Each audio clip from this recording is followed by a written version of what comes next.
Well, we are so excited for our final presenter of today, Modibo. We're running about 5 minutes late today, so Modibo's presentation will go till about 11:25. But Modibo has been serving with the Sustainable Conservation at their San Francisco office for this current term. Prior to his service term, Modibo received a Bachelor's of Science in Environmental Resource Management from Penn State, where he also played for the university's rugby team.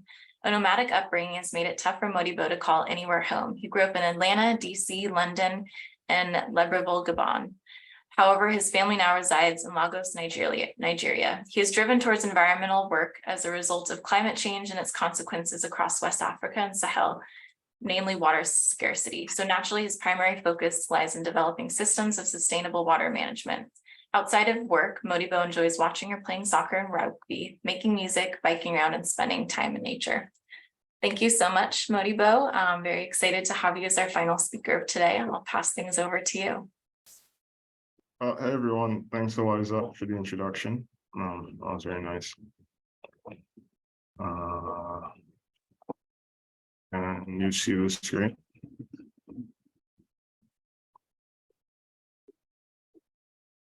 Is it visible to everyone? Okay, nice. Yes. Yeah, welcome to my presentation, Cover Crops and Sigma, a learning journey for the Sustainable Conservation and Soil Health team. First, for some background, Sustainable Conservation, there is environmental nonprofit organization based in San Francisco, doing all kinds of work, and it's right there. Sustainable Conservation advances the collaborative stewardship of California's land, air, and water for the benefit of people and nature. And the collaborative piece is so fundamentally core to what is done here in a way that I have not seen embodied in any other working environment, and that's incredibly unique. And one quote that I heard in the past week, which really captures that well, is our goal is not to point fingers, but to hold hands and uniting sides that may initially see each other as adversaries to find solutions that are tenable for all. And the capacity building goals of the organization when I arrived were to assist in identifying opportunities for projects to address both water quality and quantity issues, which I drafted a white paper for, which is currently being reviewed. And then assisting in developing an understanding of how remote sensing to monitor ag water consumption will impact practices like cover cropping, which is what this presentation is about. So let's start with SGMA, the Sustainable Groundwater Management Act. This is the first ever effort to regulate groundwater extraction in California. It was passed in 2014 as a 3-bill package. And it mandates that all of these basins, the yellow one specifically, critically overdrafted, achieve sustainability in their groundwater use by 2040. To do this, it establishes agencies of local control called GSAs, groundwater sustainability agencies, and their goal or their their mandate is to draft groundwater sustainability plans, the GSP. That is the roadmap as for what actions will be taken to ensure that this basin, this sub-basin, will be sustainable by 2040. There are also these 6 undesirable results of SGMA, which are the lowering of groundwater levels, reduction of storage, seawater intrusion, degraded water quality, land subsidence, and surface water depletion. And also the GSAs within the GSPs set water budgets for the basin and eventually allocate water to the growers depending on the basin. Next, cover crops, the second piece of our little puzzle here. Cover crops are a best management practice, sustainable agricultural practice, which is very widely recognized, its benefits as far as preventing erosion, improving infiltration for the soil, improving the structure of the soil over a longer time scale, increasing the organic matter of the soil, And all of these things can work to increase the water retention capacity of the soil, which is potentially a massive tool to be utilized by growers and basins trying to reach sustainability per sigma by 2040. However, like any plant, cover crops do consume water. As you can see by this diagram, I put transpiration. That's relevant because of how that water consumption is now being recorded.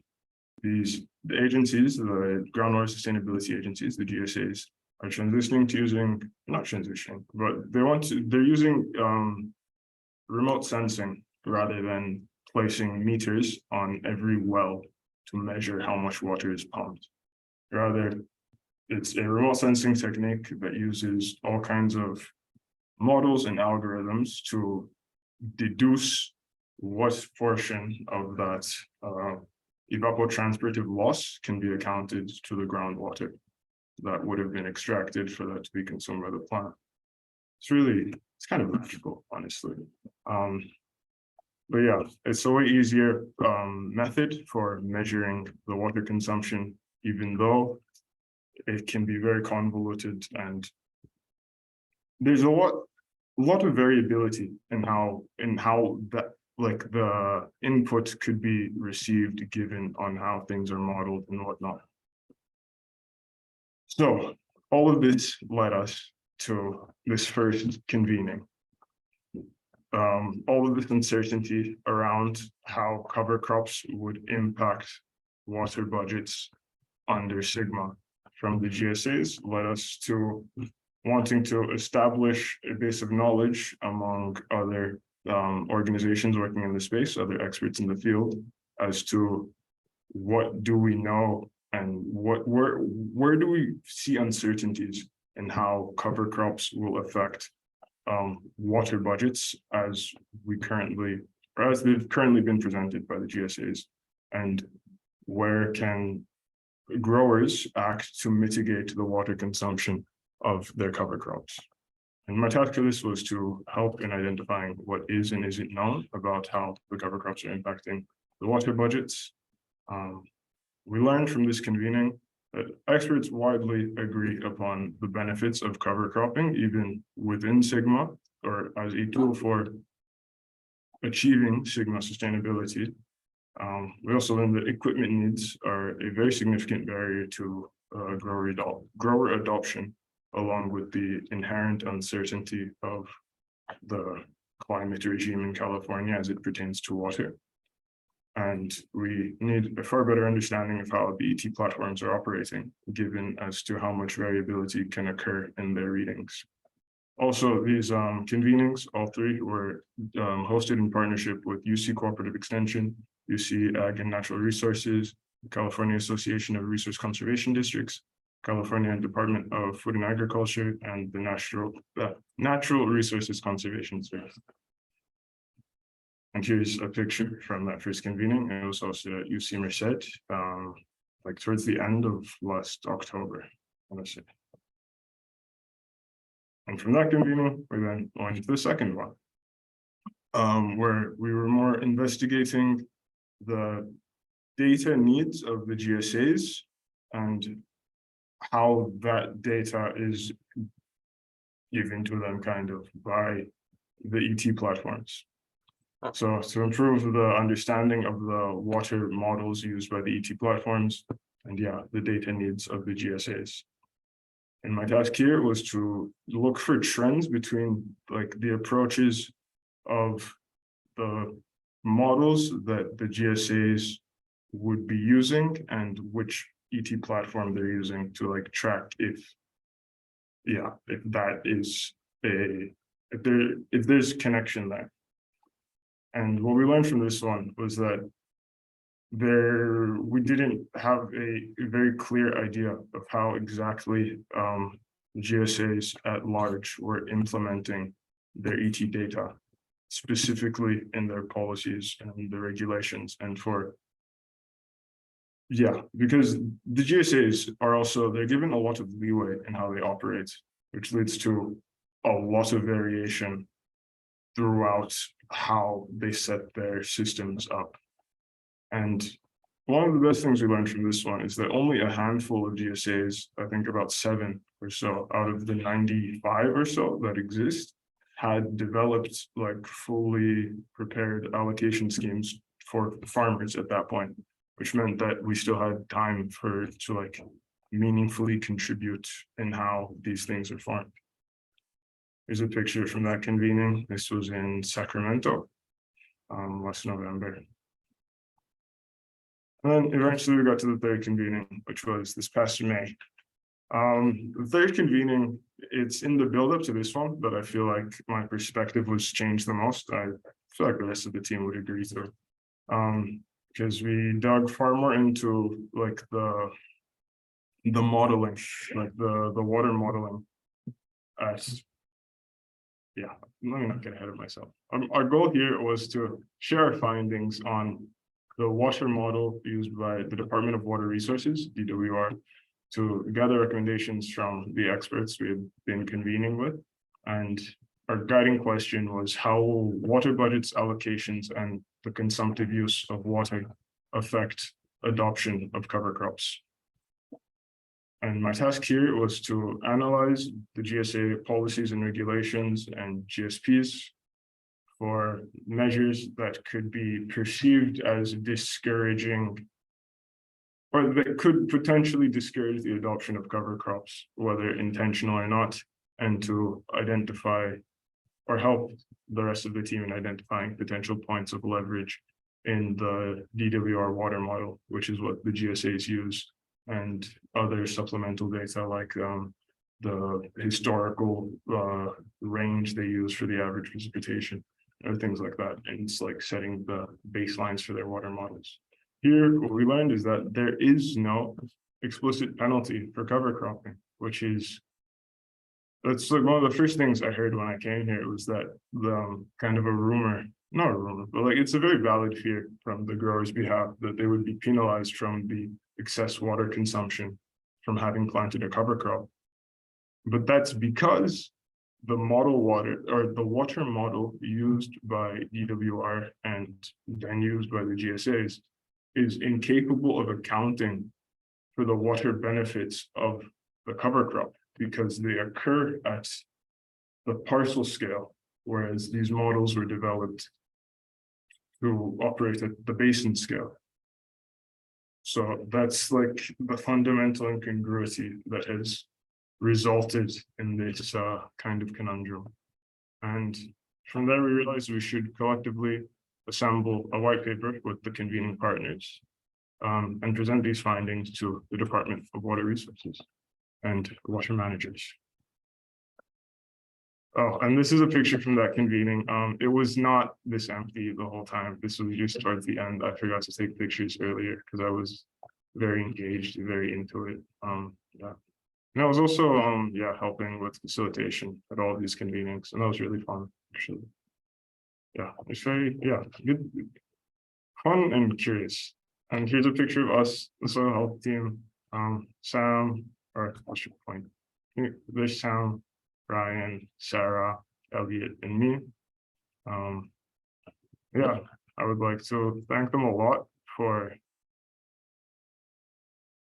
just like being very cool coworkers, and I just really enjoy working with them. And honestly, everyone here at Sustainable Conservation, like I don't know how I could envision like a more agreeable workplace, really.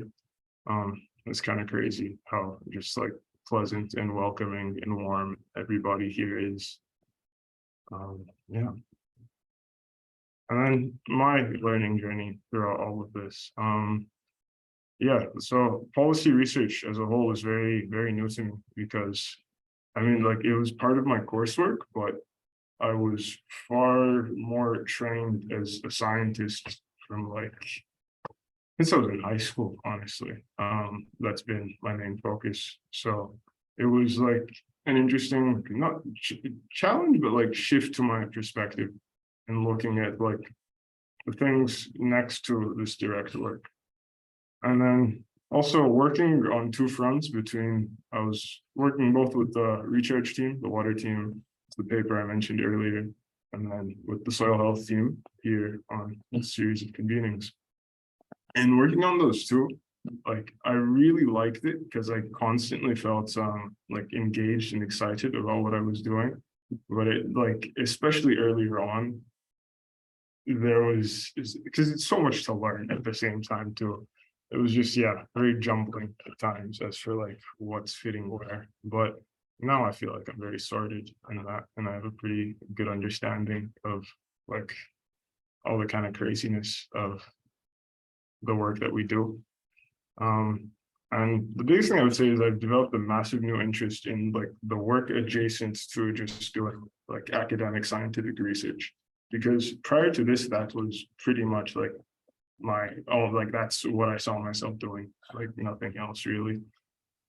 But I find, yeah, so much more value in this now. And because yes, like research can be conducted, you can have these findings, but connecting that and making that into like common practice such that the effects can be realized, like that's where I now see the massive value.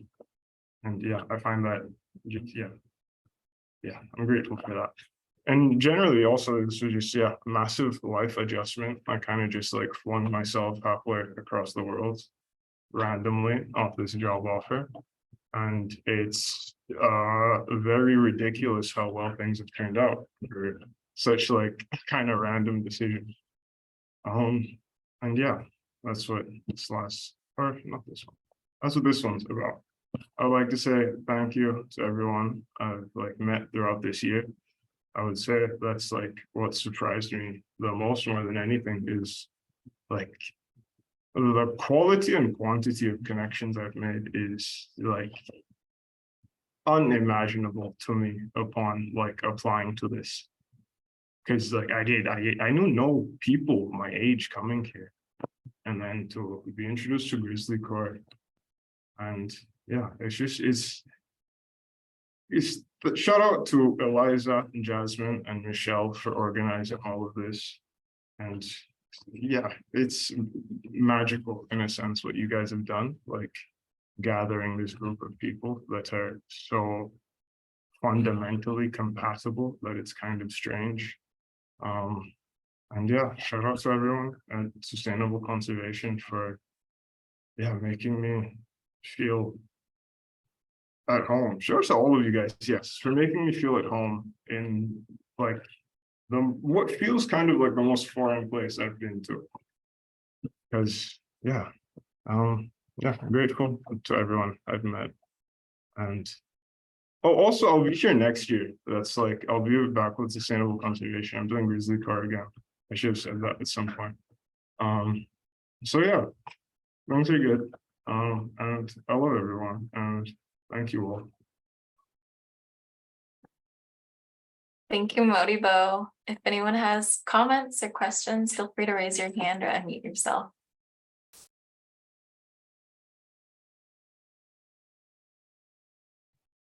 This is Aisha. I was Modibo's direct supervisor, working more on the recharge team, and just want to say, even though he didn't present on the white paper, he did just a ton of work leading up to that. These groundwater sustainability plans are no joke, and he read through a lot of them, and he's just been. And Modibo, you've been like really wonderful to work with. I've just really enjoyed getting to know you. And again, thanks to the GrizzlyCorps folks that just make all of this possible. Thank you, Aisha. It's been a pleasure to work with you as well. And I'll just add, Modibo, thank you. Working with you on that, the soils work you just talked about has been great. I think coming in, we knew, or we highly suspected you were very analytical and sharp and would pick things up soon, and you proved us right on that. But I think what I didn't appreciate and came to really, really appreciate was how thoughtful you are, how philosophical you are at points, making me pause and think a lot deeper than I otherwise would, and fantastic sense of humor. So really, really looking forward to this coming year, and having you as a team member and seeing what you'll contribute to us and what you'll contribute to the soil space. Thank you. Thank you so much, Ryan. And I want to just add my thanks too. This is Ashley from Sustainable Conservation. Modibo just added a lot of value in so many ways to the organization, and we're absolutely thrilled. He's going to do a second year with us. And I also want to just do a big shout out to GrizzlyCorps. We first learned about the program 3 years ago with Elliot, who you actually saw in one of the pictures because he's now a project manager with us. It seemed like a great idea, and we were totally game to do it. And now I can't quite imagine life without GrizzlyCorps. I don't know what our organization would be like without a GrizzlyCorps member, because each one has added so much value and really become part of the team. So I just want to do a big thank you to the folks that make GrizzlyCorps work, because you're doing a great job.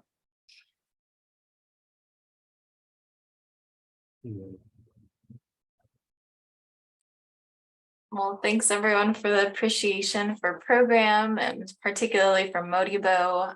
You're absolutely amazing, and we're just so glad that we have you for year 2.